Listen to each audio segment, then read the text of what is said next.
kusina. O, diba? Ito naman ang pa-order ni Inday Jennifer. O, diba?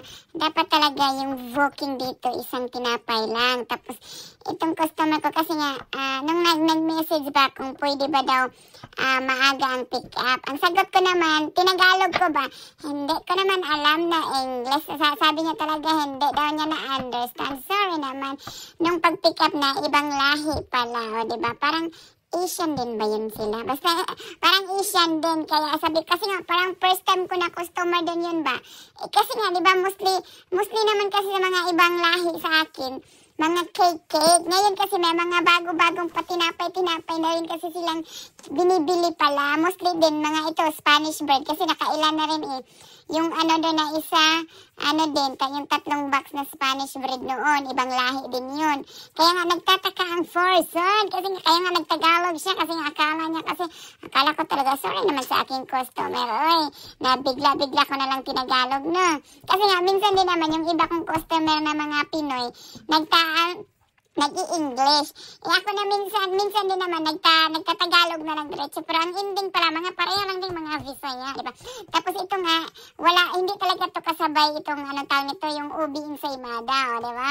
Tapos ayun, alam nyo naman, nangangailangan ng pera si Inday Jennifer. Ayun, tinatanggap. Tapos, ang sabi ko pa sa aking customer kasi, kung pwede, kasi nga may ganap itong amo ko sa school. Kailangan namin pumunta, kasi nga, pa-choir siya. Sabi ko, mga 6 lang, or kung pwede lang, basta may instruction akong nilagay sa kanya. Pero after ngayon, kaya nagtaka kami kasi maaga natapos ang school, oy.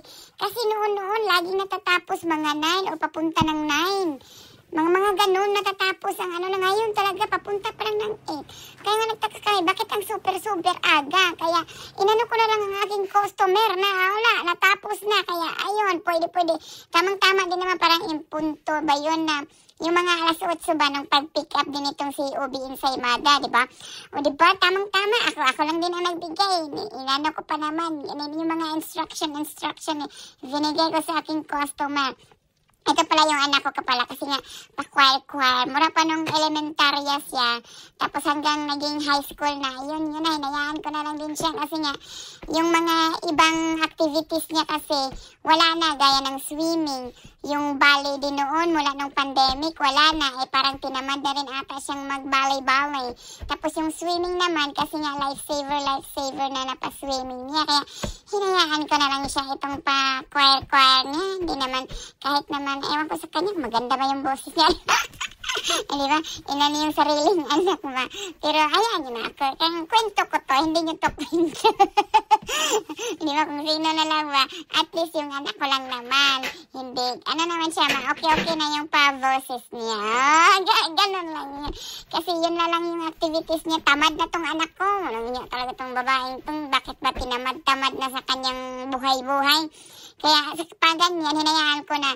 Tapos sa next week na naman, meron na naman siyang malayo naman yun, hindi naman sa school na. Yung parang hall na talaga. Yun ata talaga. Yun yung malate na talagang uwi, nung Tuesday ata yun. O basta, yung pa-choir niya. Pero sa totoo lang kasi nga, meron din sana siya next year na ganap. Yung papuntang ibang lugar ba, doon ko sa choir niya. Kaya lang, hindi na natuloy, na-cancel na ata kasi konti lang yung atin. Parang ilan lang din naman sila na yung choir nila. Parang hindi pa ata ng 10. O diba? Basta wala pa sila sa 10 ata yun. O diba? Na-chika na naman yung anak na iyan lang ang chika na Inday Jennifer. Salamat sa pinanawang. Tapos labos mo, machuchok mo. Enjoy. Bye. I love you all.